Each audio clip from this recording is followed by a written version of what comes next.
Assalamualaikum, salam sejahtera semua. Kita ada di channel Borak Sorak kita kali ni. Yes, kita orang akan sebab pasal bola sepak tempatan. Kalau nak dengar audio Borak Sorak boleh dengar dekat Spotify. Yes. Boleh tengok dekat YouTube, TikTok. Kita orang akan cut video ni. Ya. Facebook semua ada lah. So hari ni apa kan kita Hari ni kita ada special episode sebab kita ada special appearance dekat portal Harimau Malaya. Harimau Malaya. So kita ada podcast kat sini. Yes, kita orang ada collab buat podcast bersama dengan host Harimau Malaya, brother Hisham. So kalau korang dengar next podcast ni, itulah antara short antara cutting podcast yang kita orang sembang, antara benda yang kita orang sembang dekat Harimau Malaya. Ya, betul. So jangan lupa teruskan dengar podcast ni dan layan je lah. Cuma nak ni lah kod-kod ada portal-portal lain bulan ke M-Star ke nak jemput M-Star yang bernama ke nak jemput itu orang boleh. Nak jemput kita orang sembang podcast. Kita orang akan collaborate macam ni lah. Maksudnya korang boleh tengok juga Azri Walter. Wow. Okay, let's go ke. Best Mat kita orang. Brother kita orang nak invite kita orang ke podcast. InsyaAllah kita boleh collaborate. So maksudnya nanti ada video dekat channel Harimau Malaya dan kita orang akan upload jugalah video yang sama dekat Borak Sorak. Aku nak sebut portal lah. Aku cuba sekarang nak ke. By the way guys, yang ni sama je, channel sama je dengan sebelum ni. Tapi apa-apa pun terima kasih lah kepada Harimau Malaya sebab invite kita orang. Harimau Malaya memang mantap. Harimau Malaya. Baik guys, let's go, kita pergi dekat office Harimau Malaya, kita podcast kat sana. Let's go. Mantap. Okay, bila korang dua sendiri, bila korang dah ambil tahu pasal perkembangan Liga Malaysia sendiri, dia membawa perubahan sekarang ni. Aku rasa start tahun 2022 kot dah jadi swasta Liga tu sendiri. Bila kita jadi swasta pula, masalah tu timbul lah yang banyak. Ada tu lah ni lah ni kita dengar ada masalah lagi. Apa pandangan kau sendiri tentang pendapat korang dua, perswastaan Liga tu sebenarnya, ataupun Liga Malaysia ni sebenarnya kena kembali kepada yang dulu lah, supaya tak ada berlaku isu-isu masalah gaji? Saya membangkang kalau kita beralih kepada yang dulu lah. Sebab pada aku, kita swasta start 2022. Sekarang 2023, 2024. Baru 3 tahun. Kalau 3 tahun tu, baby tu baru nak berjalan, baru nak mula bercakap. So, benda tak matang lagi. So, tapi melangkah untuk menswastakan tu, itu dah satu tindakan yang tepat lah. Cuma, yelah, benda akan ambil masa. Kita tak boleh tukar daripada hari ni, besok tukar swasta terus 100% perfect. No, mustahil lah. Benda tu akan go through perjalanan yang panjang dan akan semakin lama semakin matang lah. Maksudnya kalau pada Kai sendiri kau setuju lah benda tu, tapi it take time untuk proses tu, walaupun ada masalah gaji tu ni. Itu standard lah. Itu proses lah. Pada aku itu proses. Kalau tak, selama-lamanya kita akan jadi macam dulu lah. Mengharapkan negeri macam tu lah. Mengharapkan negeri. And then kita mungkin, bila kau cakap macam tu, kita mungkin sebabkan ada satu kelab yang terlalu dominan, kita nampak macam itu salah perswastaan. Pada aku itu bukan salah perswastaan. Itu sebenarnya lebih kepada macam mana kita nak adapt dengan perswastaan tu dan macam mana kita nak survive dengan perswastaan. Kalau kita berjaya adapt dan survive dengan baik, InsyaAllah kita akan sama-sama berjaya lah. Mungkin disebabkan satu kelab itu mendapat dana yang lebih banyak, dapatkan management yang lebih baik, dia berjaya melangkah lebih jauh. Kalau semua kelab mempunyai faktor, mempunyai source yang sama dengan kelab tu, mungkin kita akan sama-sama bergerak lah. Jadi pandangan nampak macam educated tu. Aku macam aku pun nak bagi jawapan yang lain sikit lah. Cuba bagi. Kalau aku suka 50-50. Okay, 50-50 dulu, 50 dulu, 50 sekarang. Itu jawapan aku. Pada apa yang 50 apa kau 50 lepas tu kau dah gitu lah. Kalau sebelum ni kita kurang lah dengar ada masalah gaji apa semua kalau di bawah kerajaan negeri, betul kan? Dulu. So kalau pada aku sekarang ni, kerajaan negeri sepatutnya take note jugalah. Perlu mainkan peranan jugalah dekat dalam satu pasukan tu kan. So bukan lepas tangan, means dia kena ada juga. Contohnya sekarang ni kita ada masalah dekat contoh tim Kedah. Sekarang ni kita dengar cerita tim Kedah tengah ada problem sekarang kan. So pada aku sebelum ni kalau macam YB Sanusi handle apa semua, tengok macam tak ada masalah sangat. So bila sekarang ni tengok dah ada masalah macam ni, so tak best lah benda tu kan. Dia mengganggu kerancakan lah. Dia mengganggu. Tapi kita tak boleh lah pada aku membangkang lah. Bangkang lah. Kita itulah tujuan penswastaan. Kita nak melarikan diri daripada kepompong dapat dana negeri tu. Kita tak nak terlalu mengharapkan dana kerajaan negeri every year sebab tu aku cakap 50-50. Kita kena sustain dengan diri sendiri lah. Kita ada macam, pada aku at least kita ada duit awasan. Sebab satu aku cakap memang bola sepak ni sukan nombor 1 negara, sukan nombor 1 dunia, tapi kerajaan negeri kena fair dengan semua sukan, bukan bola sepak je. Itu tanggungjawab kerajaan negeri. Of course. So that's why aku rasa kalau kita bola sepak terlalu mengharap kerajaan negeri terlalu meletakkan banyak bajet kepada bola sepak saja, dia tak fair kepada sukan lain lah. Betul. So that's why kelab tu sendiri kena hidup berdikari lah. Okay, aku setuju juga dengan pendapat kau. Tapi kau tak rasa ke yang Liga Malaysia ni orang takut nak invest sebab tak ada budget? Betul. Apa yang kita perlu buat? Kalau kau ada cadangan dia boleh bantu. Aku masih percaya perkara utama yang sponsor-sponsor syarikat-syarikat ni nak tengok adalah audience which mean fans. Kalau syarikat tu tengok ada 30,000 every match akan ada dalam stadium, which is 30 match akan ada kali 30,000, diorang confirm akan yakin untuk invest dekat kita. Semua masalah sekarang kita tak ada kekuatan dekat bahagian tu lah, kekuatan fans tu. Kalau kita tak payah cakap hal-hal lain lah, faktor-faktor luar kepada yang memberi kesan kepada kelab tu, faktor kita sendiri lah, kita boleh buat dia, kita yang kita boleh buat dia lah. Maksudnya kita diri sendiri sebagai fans boleh turun stadium. So kalau kita boleh menyumbang daripada segitu, itu pun dah membantu kelab lah. So macam aku cakap tadi, nombor 1 fans lah. Kalau kita kelab dapat attract lebih ramai fans, lebih banyak audience, itu yang syarikat-syarikat dengan sponsor-sponsor ni nak invest lah. Betul. Kalau macam dari segi penjualan merchandise apa semua tu, dia tak berapa sangat sebab kita susah nak kawal kopi ori apa semua ni. Betul. So memang susah. So itu salah satu faktor juga lah. Tapi itu aku asyik nak membanggakan kau hari ni. Itu salah satu faktor juga. Pada aku itu salah satu faktor juga orang tak nak invest sebab kita tahu kita nak fokus pada menjual merchandise ke apa kan. Kita ada kopi ori kan.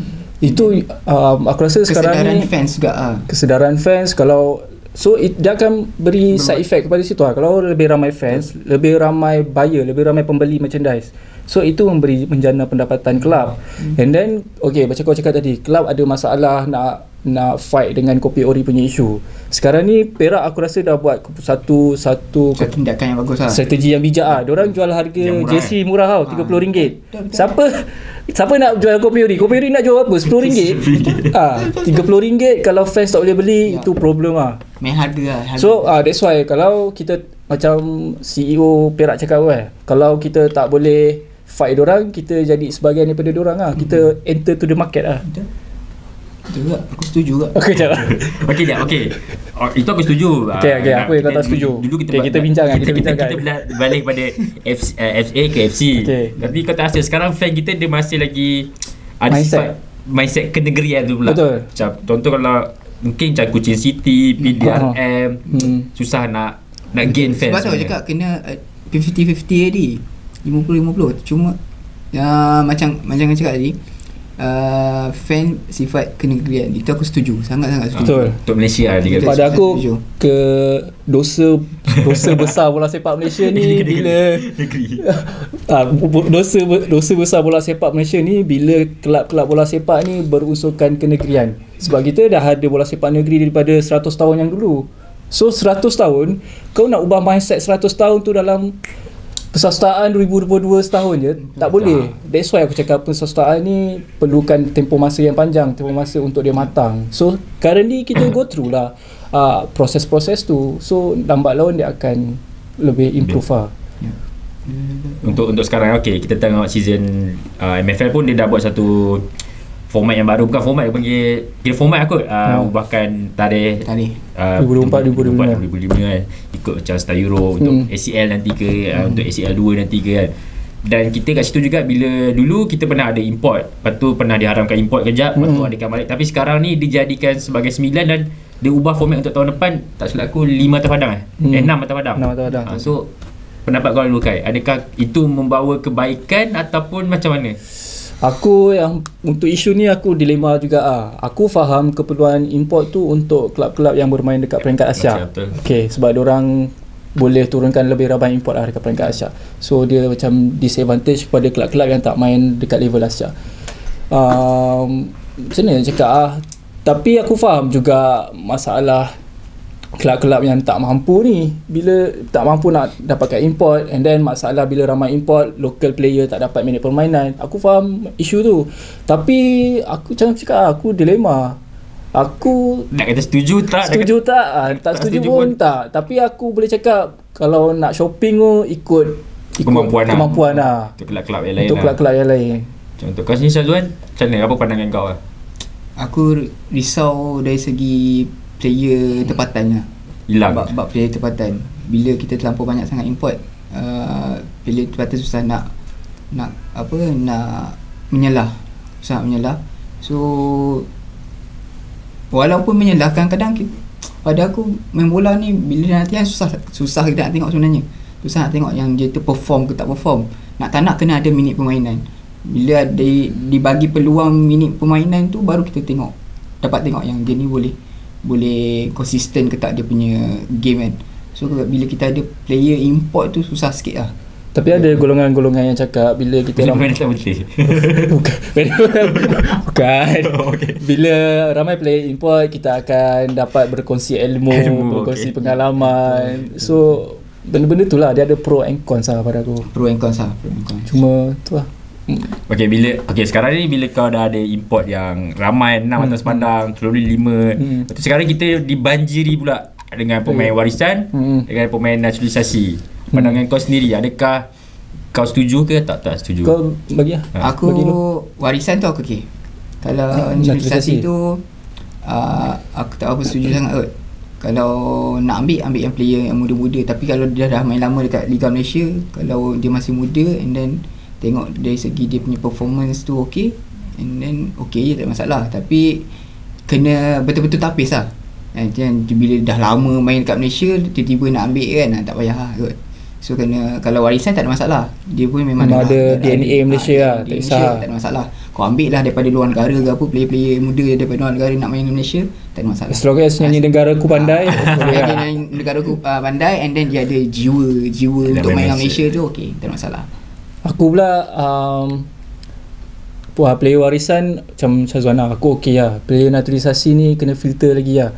Cuma aku rasa macam aku punya pendapat macam tak bukan pendapat majoriti lah untuk player naturalisasi. Pada aku perlu satu. Pada aku kita sebabkan kita bagi je lah IC tu. Macam mana nanti macam aku cakap aku menjual IC pula.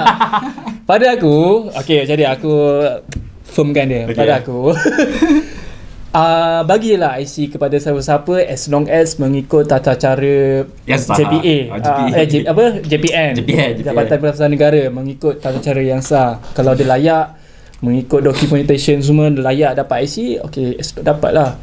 Dan kalau ramai pun ramailah, tapi bila call up Harimau Malaya, kita kena call up based on performance lah. Bukan maksudnya call up based on merit. Bukan disebabkan kita bagi dia IC, kita kena call up dia. Tak semestinya gitu. Walaupun kita bagi dia IC, kalau dia tak perform, no point lah kita panggil. Jangan panggil lah. Tapi dia berbalik kepada macam aku jual IC pula kan. So bukan nak cakap macam tu, tapi begitu lah. Kalau cukup syarat boleh bagi kalau cukup syarat untuk bagi IC, bagi. Kalau cukup syarat untuk dapat call up Harimau Malaya, call up. Kalau tak cukup syarat, jangan panggil. Jangan bahasa. Macam marah lah gitu. Okay, sebab aku pernah interview dengan Setiausaha Agung bola sepak Vietnam, Persija Vietnam. Dia orang memang membantah naturalisasi, tapi dia orang ada hadkan kalau pemain warisan hanya sampai grandparents saja darah talian tu. Maksudnya kalau lebih daripada tu dia orang takkan terima. Adakah macam tu kita kena ikut macam tu, bukan sampai moyang dia ada kaitan ni kita kena panggil dia. Nanti dah terlampau jauh, dia dah tak ada darah tu. Nak nyanyi negara aku tak boleh. Macam mungkin macam kita ambil contoh Kobe Ong ke Brandon Gunn, dia parents dia at least ada kaitan dengan Messi tu okey lah. Kalau FIFA macam mana? Kalau FIFA as long kau ada kaitan boleh lah, dia ikut pada akta selaku. FIFA kau beli player pun boleh. Tapi aku macam adakah kena hadkan okey sampai macam Vietnam, sampai grandparents je kau benda talian tu. Pada aku kita kena seimbang sama dengan perkembangan player lokal dengan squad, dengan player naturalisasi. Benda tu kena seimbang lah. Pada aku, untuk long term bagus kita bangunkan player lokal. Untuk short term itu player naturalisasi itu short term lah. Itu untuk mengisi lompong-lompong yang ditinggalkan. Tak ada striker, walaupun dah buat akademi yang bertaraf dunia 100 tahun dah hidup akademi itu, tak dapat melahirkan striker. Itulah time tu baru perlu naturalisasi lah. Bukan membabi buta. Boleh mencarut ke? boleh. Bukan sesuka hati lah naturalisasi. Warisan pun sama juga macam tu. Warisan kau setuju dia macam naturalisasi ke? Aku macam naturalisasi lah. Dia tak ada harap. As long as ada layak, as long as bagi layak, IC macam tu lah. Tukar kerakyatan kan. Ya. Okay, dah itu aku lah. Tapi kalau korang punya pendapat masing-masing lah.